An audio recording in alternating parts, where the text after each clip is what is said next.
A paz do Senhor Jesus Cristo, meus amados irmãos.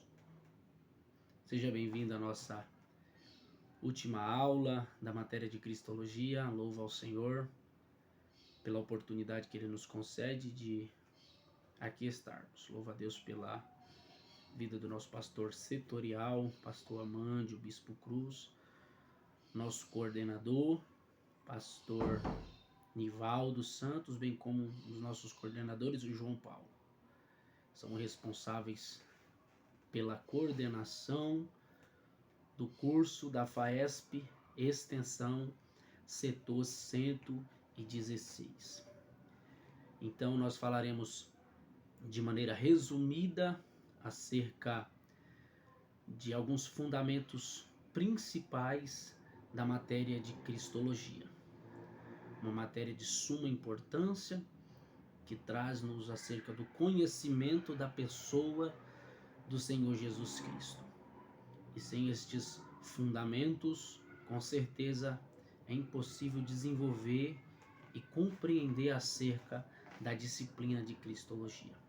Uma matéria muito interessante e percebemos ao estudá-la a real urgência a fim de que possamos colocá-la em prática no nosso dia a dia e nos sermões. Deus abençoe a sua vida, seja muito bem-vindo à nossa última aula. O que nós aprendemos ao longo desse mês, estes fundamentos, nós traremos de maneira resumida acerca de cada um deles. Os fundamentos que nós iremos aprender nesta aula. O primeiro fundamento é o nascimento virginal de Cristo. Também aprenderemos sobre a impecabilidade de Cristo. Aprenderemos também acerca da ascensão de Cristo aos céus, da sua volta gloriosa, da sua obra expiatória e a sua morte vicária, a sua ressurreição corpórea e visível. Ao longo da nossa matéria, nós aprendemos acerca destas temáticas e nós traremos uma relembrança a todos vocês acerca de cada um desses pontos. Nós sabemos que no Antigo Testamento o nascimento de Cristo é profetizado. Saber por Isaías, quando ele diz que a Virgem conceberá e terá um filho, colocará o nome Emanuel. Também lá em Gênesis 3:15 nós temos ali o proto-evangelho. É o primeiro anúncio que na frente, após a queda do homem, viria Jesus Cristo.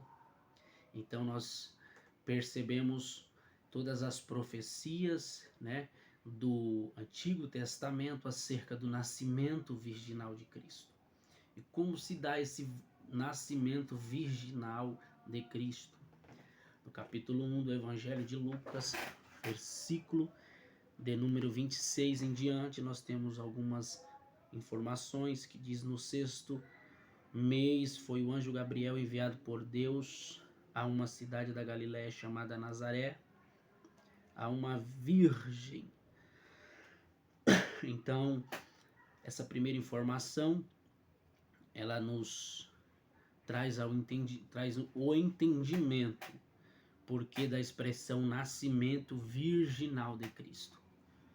Porque Cristo, ele nasceu de uma virgem chamada Maria, prometida em casamento a um homem cujo nome era José, descendente de Davi. O nome da virgem era Maria. E no versículo 35, respondeu o anjo. Ela pergunta como é que vai fazer isso, visto que eu não tenho relação com nenhum homem. E essa informação é muito importante porque o nascimento de Cristo, o nascimento virginal de Cristo, como Cristo é gerado, é de maneira sobrenatural. Versículo 35 diz: descerá sobre ti o Espírito Santo, e o poder do Altíssimo te cobrirá com a sua sombra. Por isso, aquele santo que de ti nascerá será chamado Filho de Deus. Ou seja, o nascimento de Cristo, o parto, todos esses acontecimentos do nascimento, ele é de forma natural. Jesus vai nascer de forma natural. Porém, a sua concepção, a concepção de Cristo, é que tem um teor sobrenatural, pois ele é gerado do próprio Espírito Santo. Quando nós observamos o Verbo que se encarnou, nós também temos a seguinte compreensão, que ele, após a sua encarnação, Cristo, ele detém as duas naturezas. E a união dessas duas naturezas, que nós estudamos a natureza humana e a natureza divina. A união dessas duas naturezas, elas são, é chamada essa união de união hipostática. Cristo, 100% Deus, 100% homem, né? As duas naturezas, nós temos estudado sobre o seguinte pensamento, seguinte temática, e é muito importante compreendermos acerca das duas naturezas de Cristo para compreendermos um pouco sobre o tópico que nós entraremos. Então, Cristo, nascimento virginal, tem a ver com o nascimento de Cristo da Virgem Maria. E o próximo tópico é a impecabilidade de Cristo. 1 Pedro capítulo 2, versículo 22 diz que em tudo ele foi tentado, mas na sua boca não houve engano algum. Não houve pecado, né? Hebreus também em tudo ele foi tentado. 1 Pedro 2 e 22 diz que na sua boca, nele não houve pecado, nem na sua boca houve engano algum. Paulo também diz que ele fez-se pecado, não que ele pecou, mas ele, como um cordeiro que entregou sobre si levou sobre si as nossas culpas, Cristo, ele jamais pecou, porque entendemos que Cristo é Deus. Logo, se Cristo tivesse pecado, como alguns pensadores dizem, Cristo, ele Deus pecaria. Então Cristo, é impossível que Cristo pecasse. Todavia, ele foi tentado. Mas a pergunta que surge é: Cristo teve desejo de pecar interno? Tendo em vista que Tiago diz que cada um é tentado atraído por suas próprias concupiscências. Não havia nenhum tipo de concupiscência e desejo interno em Cristo, mas sim naquilo que diz respeito ao exterior. Então, em Cristo não havia nenhuma possibilidade que Cristo pecasse. Então, a impecabilidade de Cristo trata acerca de que ele veio santo, né? Sendo ele Deus, detém o atributo da santidade, e é impossível alguém santo, sendo Deus, que pecasse, que cometesse algum tipo de pecado. Que Deus abençoe a sua vida. Então, esses dois tópicos, o nascimento virginal de Cristo, a impecabilidade de Cristo, e nós entendemos e percebemos que a própria ação do Espírito Santo no nascimento de Cristo, ele foi concebido pelo Espírito Santo através da Virgem Maria. Impossível neste tipo de concepção a transmissão de algum tipo de pecado, diferentemente de algum tipo de relação sexual, por exemplo, viesse a existir o Messias. Então é impossível que Cristo pecasse ou peque. Então nós temos estes dois tópicos, mas também nós temos um tópico muito interessante, que é a morte expiatória de Cristo. A morte expiatória de Cristo, ela é um conceito, a morte expiatória de Cristo. Nós sabemos que o homem, segundo Isaías capítulo 59, versículo 2, o pecado fez uma divisão entre nós e Deus. E à luz, irmãos, de Hebreus capítulo 9, versículo 22, diz que nós sabemos que o sangue na antiga aliança, o sangue do animal, ele purificava temporariamente, né, e precisava ser derramado sobre o altar da purificação. Em Hebreus 9, 22, o escritor diz claramente e faz essa citação dizendo que quase todas as coisas, segundo a lei, se purificam com sangue, e sem derramamento de sangue não há remissão dos pecados. Logo, através desse sangue do animal que era derramado, ali esse ato sacrificial, o homem alcançava um perdão ali momentâneo de Cristo, de Deus. Então este ato expiatório era feito através dos animais, e na antiga aliança há todo um ritual no templo. Na antiga aliança nós entendemos que havia um bode expiatório que levava os pecados da pessoa para longe da congregação. Abra comigo a sua Bíblia, Levíticos 16, 21 e 22, e diz: E Arão porá ambas as suas mãos sobre a cabeça do bode vivo, e sobre ele confessará todas as iniquidades dos filhos de Israel, e todas as transgressões e todos os seus pecados, e porá sobre a cabeça do bode, e enviá-lo-á ao deserto, pela mão de um homem designado para isso. Aquele bode era levado, assim que o bode levará sobre si as iniquidades dele a uma terra solitária. Então este bode, o sacerdote colocava a mão sobre ele, no ato simbólico que estava colocando os pecados do povo, e aquele bode era lançado para uma terra solitária. Então, e na nova aliança nós temos o Senhor Jesus Cristo, que levou sobre si as nossas dores, as nossas iniquidades, né? E esse ato expiatório de Cristo, ele foi morto, foi levado para fora da congregação, como o bode. Cristo foi levado para fora de Jerusalém, ao monte do Calvário, tipificando aquele bode expiatório na antiga aliança. Então, por isso nós temos a expiação de Cristo.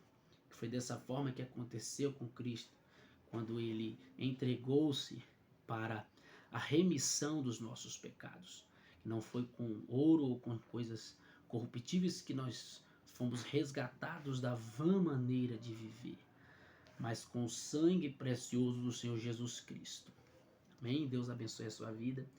E para nós entendermos a expiação de Cristo, nós entendemos também que esse sacrifício de Cristo foi a morte de Cristo foi uma morte vicária. O termo vicário, ele traz a seguinte conotação, o seguinte significado. Vicário está relacionado a algo que é substituto, substituição.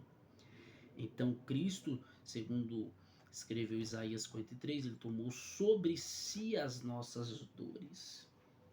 O castigo que nos traz a paz estava sobre ele.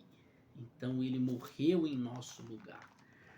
Marcos, capítulo de número 10, versículo de número 45. Marcos, capítulo 10, o versículo de número 45, ele diz que: pois o Filho do Homem não vem para ser servido, mas para servir e dar a sua vida em resgate de muitos. Então, quando nós estudamos a expiação de Cristo, entendemos a sua morte, e na sua morte nós entendemos que a sua morte foi uma morte vicária.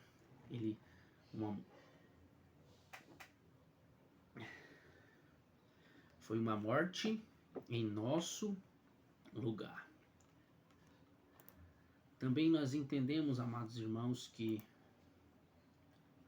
Jesus Cristo, ele veio, nós já estudamos que ele deteve as duas naturezas, a natureza humana e a natureza divina, e um ponto muito importante em abordarmos acerca dessas duas naturezas, que havia muitas heresias e muitos que discordaram acerca disso. Por exemplo, os nestorianos, o docetismo, o ebionismo, eles discordavam acerca das duas naturezas de Cristo. Alguns diziam que Cristo era um fantasma, mas só relembrando este ponto para vocês, né, que pode cair na nossa prova, e estudando a expiação, a morte vicária de Cristo,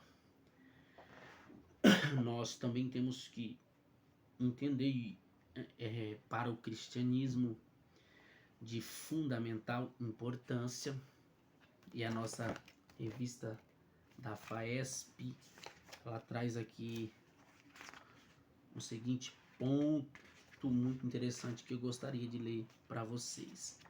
Nós iremos falar sobre a ressurreição de Cristo, a sua ressurreição física e também visível de Cristo. Billy Graham tem uma frase muito interessante em que ele diz que o cristianismo não tem nenhuma tumba para visitar, nenhuma cinza para adorar, nenhuma cinza para adorar, nenhum morto para adorar. Cristo está vivo e viverá. O cristianismo não tem nenhuma tumba para visitar, nenhuma cinza para adorar, nenhum morto para adorar. Cristo está vivo e para sempre. Porque pensar na ressurreição de Cristo e as consequências da sua ressurreição, na sua ressurreição Cristo venceu a morte. Por isso nós temos o poder sobre a morte e a vida eterna em Cristo Jesus. E o apóstolo Paulo diz: se Cristo, porém, não tivesse ressuscitado, a nossa pregação e a nossa fé, ela seria vã. E nós temos alguns grupos no período em que Paulo escreve isso acerca da ressurreição, que eram contra a ressurreição de Cristo.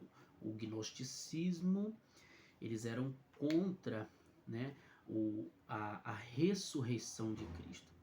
Eles não criam que Cristo tinha ressuscitado. Então Paulo vem dentro desse ponto de vista deles e diz: se Cristo não tivesse ressuscitado, a nossa fé seria vã. E a importância da ressurreição de Cristo, a importância da ressurreição de Cristo para o cristão é fundamental, pois Cristo venceu a morte e nós, através da sua ressurreição, a nossa fé ela é viva e eficaz. Então Cristo ele ressuscita, e Cristo, após ressuscitar, amados e queridos irmãos, nós entendemos que Cristo ele é visto por algumas pessoas. Cristo ele é observado por algumas pessoas. Ele apareceu a Maria Madalena no jardim, no sepulcro em Jerusalém. Também ele é visto pelos discípulos no caminho de Emaús. Então essa ressurreição de Cristo, ela é comprovada, nós temos na Bíblia Sagrada, e muitas pessoas viram o Senhor Jesus Cristo. Então, após a sua ressurreição, que é muito importante para o cristianismo, nós temos a sua ascensão aos céus, né? Nós percebemos lá em Atos dos Apóstolos, capítulo de número 1, que Cristo, ele é assunto aos céus. Capítulo 1, versículo de número 9 diz: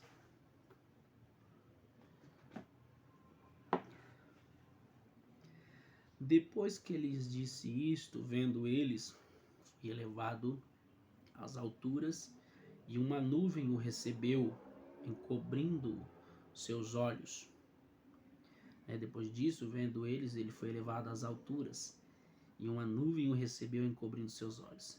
E estando ele com os olhos fixos no céu, enquanto ele subia, de repente junto deles se puseram 2 homens vestidos de branco, os quais lhes disseram: varões galileus, por que estáis olhando para o céu?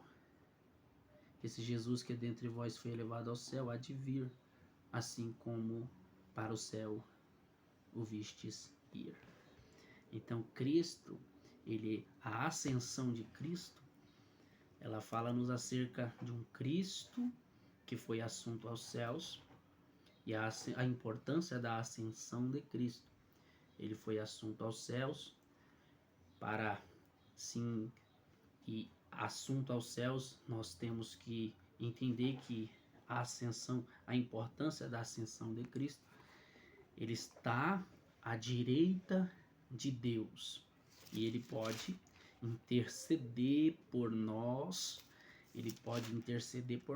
porque nós sabemos pedir como convém, nem orar como convém, mas o Espírito, a Bíblia diz que com gemidos inexprimíveis intercede, louvado seja o nome santo do Senhor por cada um de nós. Então essa a importância da ascensão de Cristo. Ele está à direita de Deus, intercede por nós, e também ele está, e a Bíblia diz que lá em João, louvado seja o nome santo do Senhor, que ele está, sim, preparou morada através da sua ida. E o apóstolo Paulo diz que o Senhor Jesus Cristo está à direita de Deus, e por ele estar à direita de Deus, Efésios capítulo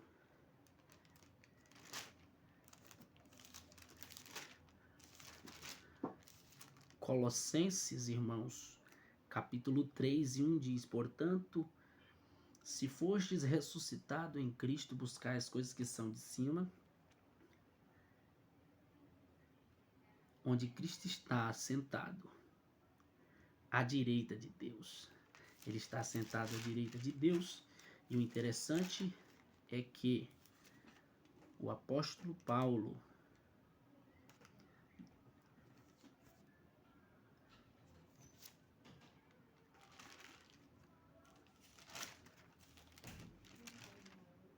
no capítulo 1 de Efésios, ele diz, versículo 20, capítulo 1 de Efésios diz que manifestou em Cristo, ressuscitando-o dentre os mortos. Mais uma vez acerca da ressurreição de Cristo. E fazendo-o assentar à sua destra nos céus. Acima de que? De todo o principado, de toda autoridade, de todo poder, todo domínio, de tudo que se nomeia, não só neste século, mas no século vindouro. Deus sujeitou todas as coisas debaixo dos seus pés. A importância da ascensão de Cristo. Ele está lá acima de todos os principados e potestades, de tudo que se nomeia. E para concluirmos a nossa aula de hoje, a importância nós temos que Cristo teve o seu nascimento virginal, teve toda a sua impecabilidade, a expiação de Cristo, a morte vicária, a ressurreição visível e corpórea, temos a ascensão dele e também, irmãos, o seu retorno glorioso. Nós temos, e é do conhecimento de todos, segundo lá em Isaías 53, que ele foi ferido por nossas pisaduras, o castigo que nos traz a paz estava sobre ele. E todo o processo da primeira vinda de Cristo, em que ele é crucificado, uma morte em que apenas pessoas que cometiam terríveis atrocidades eram mortas através do Império Romano. Então Cristo vem em seu ministério e sofre, o servo sofredor. Ele sofre traição, ele é colocado nele coroas de espinhos, questionam acerca dele ali na cruz: se tu és o Filho de Deus, desce daí.